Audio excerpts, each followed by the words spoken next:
Hello.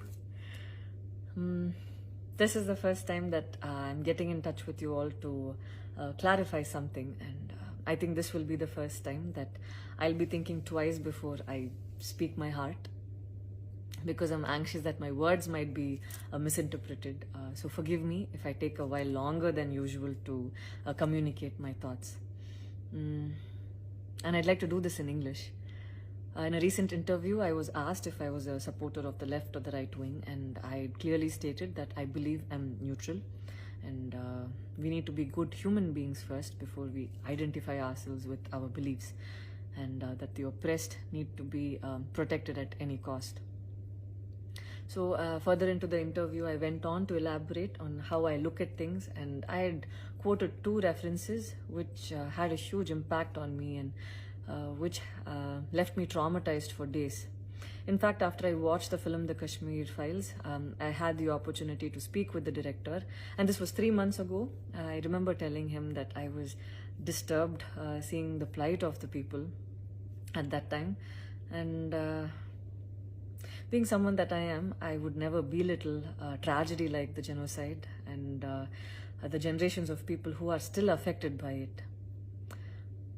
Having said that, I can never come to terms with the mob lynching incident that had taken place during our COVID times, because I remember seeing that video and being shaken for days.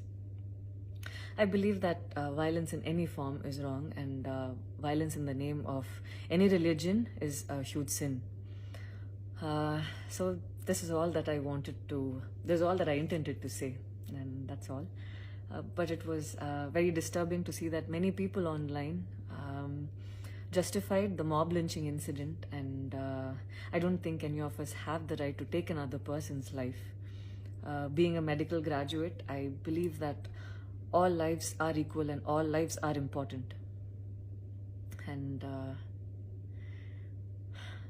I hope a day doesn't come when a child is born and he or she is scared of his or her identity, and I pray that we're not heading towards that, at least.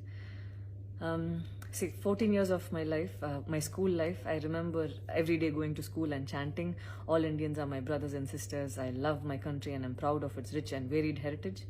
So maybe it went so deep into my head, and we as children would never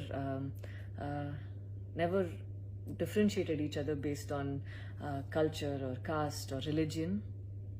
So anytime I speak, it comes from a very neutral ground, and I was very surprised to see that whatever I had spoken was taken in a completely different way. And it was also very upsetting to see that a lot of prominent personalities and websites had carried a snippet from the previous interview that I had given, even without seeing the complete interview or the genuinity behind what was said. I would like to take this opportunity to thank the people who stood by me the last few days, because I remember feeling so alone and conflicted, wondering what I did wrong, and it was heartwarming to see that a lot of people raised their voice in support of me, and I felt like they knew me for who I am. So thank you so much for making me feel like I wasn't alone. So I wish you all happiness, peace and love. Thank you so much.